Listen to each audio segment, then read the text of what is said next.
Parallel lines are lines that will never meet. If we look at these two black lines on the right, we should notice that if we carry the lines on further, they wouldn't meet each other, they wouldn't intersect because they're going in the same direction. If you think about train tracks, the same thing. So if you imagine a pair of train tracks like this, if you carry on, if you go off, follow the tracks into the distance, they're still not going to meet each other. That's basically parallel lines. Now, when we have parallel lines, there are some interesting properties we've got to know about.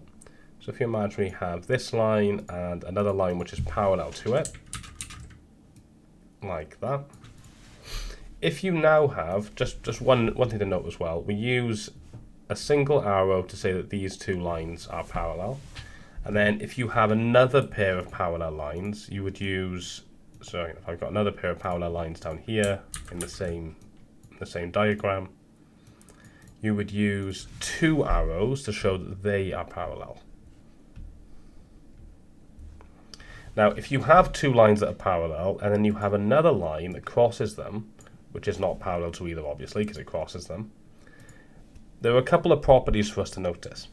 The first one is that we have this shape that we can form here. This is like a Z shape, and the acute angle formed here, and the other acute angle at the base are equal, and we can imagine that the angles point in opposite or alternate directions, so we call this alternate angles.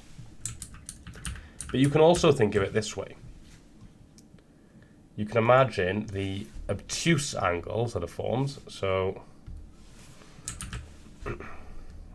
you can imagine the obtuse angles that are formed here and here, and these are also alternate angles.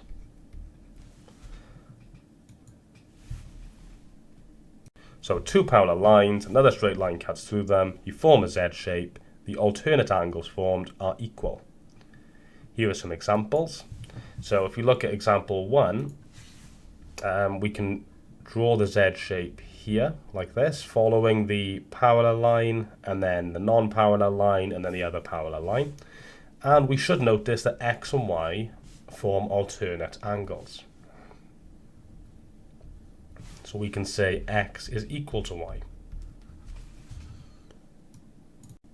Similarly, in example 2, if I follow here, go right and then go up, we should notice that A and B are alternate angles, so A is equal to B.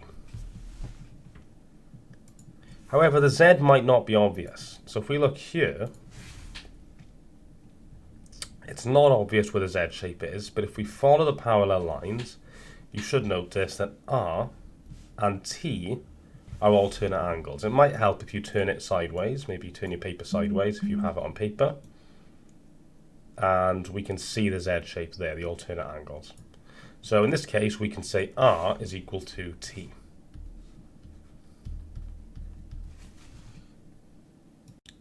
Here are some questions for you to try. For the questions, please have a go at finding the missing angles marked by letters. You're going to need to use the alternate angle property. Pause the video now, and when you're ready to go to the answers, press play. Okay, let's go to the answers. Firstly, we should notice that there is a Z shape here, and that X is equal to 40 degrees.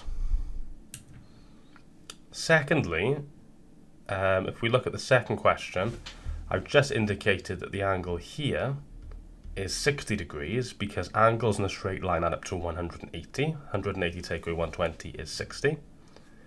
We can then notice a Z shape and that Y is therefore equal to 60.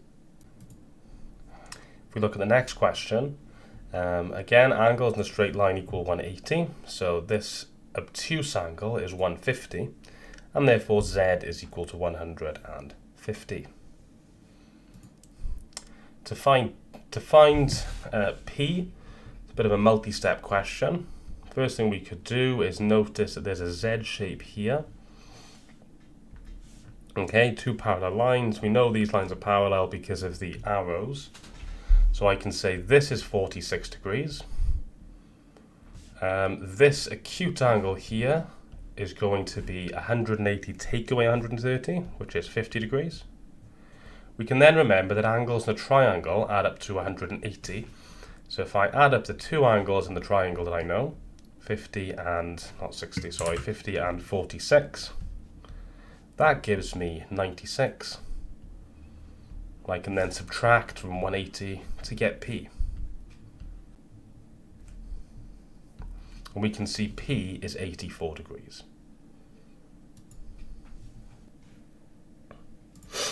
The next property for us to look at is called corresponding angles. Let me just do a quick sketch. So if we imagine you have, again, two parallel lines. So here we go, like this. And then if you imagine a line that cuts through them, as before. This time, let's have a look at the angles which are on the same side of the lines. Okay, so last time we thought of alternate angles. Now let's imagine we have angles on the same side of the lines. So let's say I do this.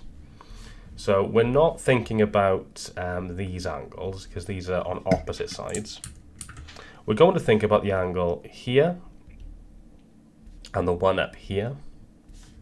And then also these acute angles here and here. So if we notice this angle here, this obtuse angle, and this obtuse angle, they look very similar, and in fact they are the same. And if you imagine drawing arrows away, they would point in the same direction. Another word for the same is corresponding. So we call these corresponding angles, and we can say that they are equal. Similarly, the two acute angles are also corresponding, and these are equal. This is a little description of corresponding angles, and the letter is basically the F. If you imagine this as an F shape, so it sort of does look like an F, that's a good way to remember. Let's have a look at some examples. So if we have two parallel lines, and we can see here that this is X, and well, you can see what is equal to X. Straight away we should notice that this angle here is equal to X. If you look here, so if this is X and this is Y, you should notice again by corresponding angles, just bear in mind that these are parallel lines, that X and Y are equal. If we look here, we should see that C and D are equal. And if we look at this example here, this is a sort of a GCSE type question. If we want to find X and Y, we can do so with corresponding angles. So if I look here, so if I extend the line RP or PR, if I extend that down, and if I just get my highlighter, you can see that we have two parallel lines, line that cuts through them. We can see Y and 71 correspond. So I could say Y is equal to 71 degrees. And then for X, well, you could actually use, for X it would be easier to use alternate angles. You can see straight away that X is equal to 62 degrees by alternate angles. So very often you need to use a combination of the two in questions.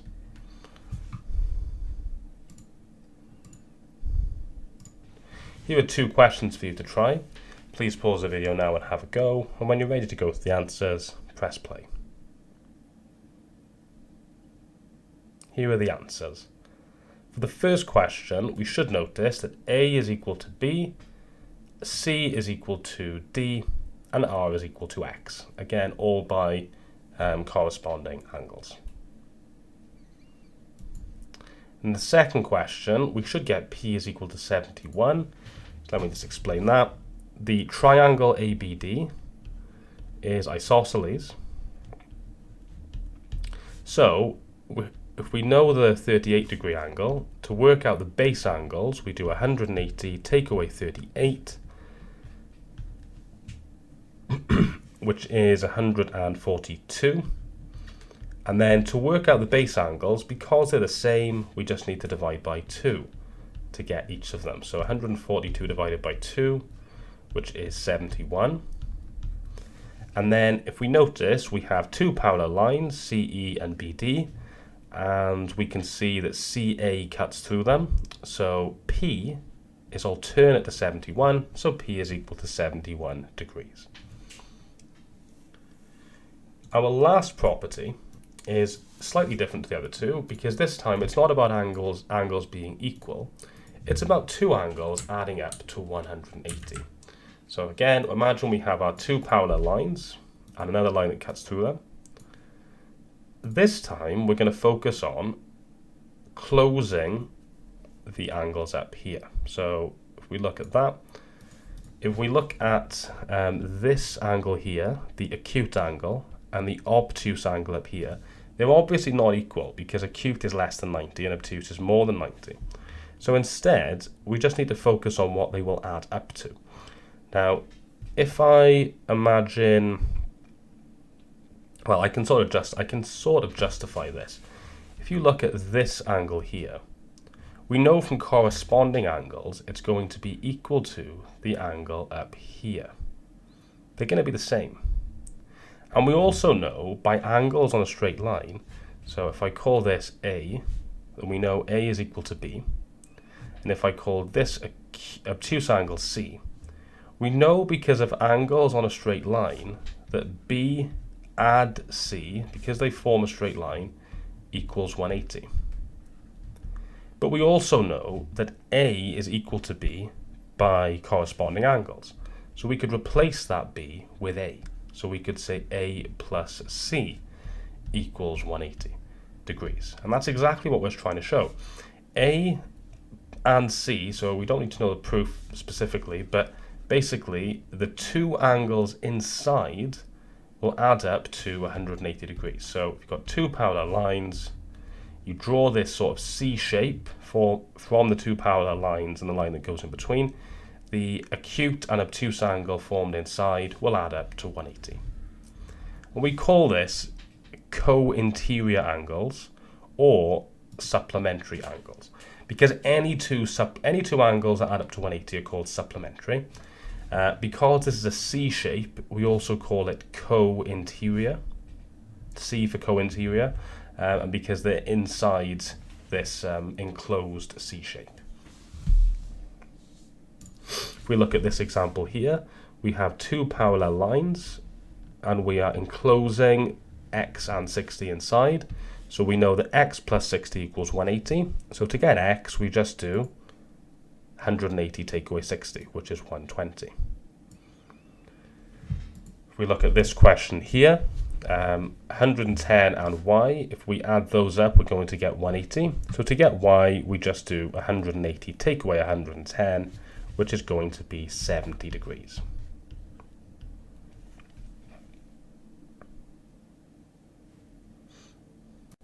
Here are some questions for you to try. 1, 2, and 3 are quite routine, and then the two at the bottom of the page are GCSE questions. So please pause the video now and have a go, trying to find the missing angles, and when you're ready for the answers, press play. Here are the answers. For the first three questions, we should have 110, 94, and 70 degrees. And then for the GCSE questions, we should end up with angle ACD equal to 68 degrees by alternate angles, and then angle DCA. So angle DCA is going to be 68 degrees, and angle ABC.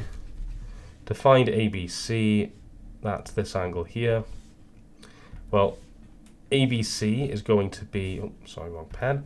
ABC is going to be 33 degrees by, again, alternate angles. And then ACB, so that's this angle here. We could use angles in a straight line to give us 79 degrees, because we have 68 plus 33, take that away from 180, 79 degrees.